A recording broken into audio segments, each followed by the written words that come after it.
Joe, what's the leadership group kind of working towards thinking that to get this thing back on track over the final 3 games following a 2-game losing skid? Yeah, we're in constant communication, trying to get it all figured out so we can play our best these last 3 games and get our 6th win so we can be bowl eligible. But yeah, I mean, we're all good. We just got to fix some little details here and there, and I think we're a really good football team. So we just got to clean up some little things, and we'll be fine. You were only targeted, I think, 4 times. What are teams doing to you to prevent you from being open? I mean, yeah, there'll be maybe a guy kind of walling me, but West Virginia did a good job disguising their coverage. And we were running the ball well, so just really wasn't out in the pass game too much. I was blocking a little bit more on Saturday, which is fine. But yeah, they just did a good job disguising their defense. That was probably Brennan's toughest game. What did you see from him on the sideline of how he reacted and how he tried to continue to lead despite the struggles? Yeah, he didn't bat an eye. I mean, can't put that all on him. He's just trying to make plays, and I'll ride for him any day. But yeah, he's still got a positive mindset Saturday when all that was going on, and even throughout this week. You know, he's good. He'll be fine, and we'll be ready to go on Saturday.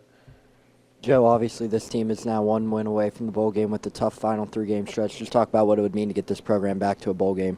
Yeah, it would mean a lot to get this program back to a bowl game and double the win category from last year. Yeah, that's what we're working for, and I think everyone's kind of on board for that's what we want and that's what we're going to work for. So I think we'll accomplish it for sure. They've played a lot of games, but the last game was pretty wild with Kansas. Did you see some of that and see any promise to score offensively there? Yeah.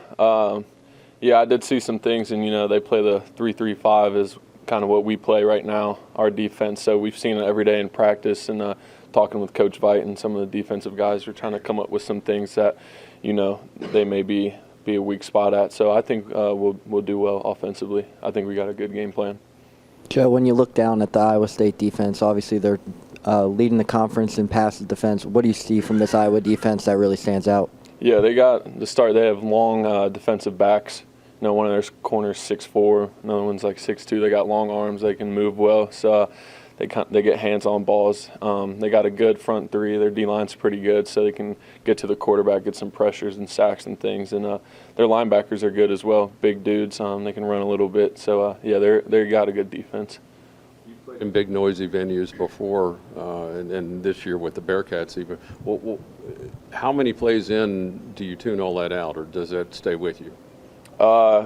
It doesn't really bother me. You know, when you're out there, I don't really hear it, to be honest. I mean, it can be a little tough maybe in the huddle or pre-snap when I'm trying to hear kind of what Brendan's saying if he's making a check. But when you're on the field, you kind of just tune that out. You don't really hear it.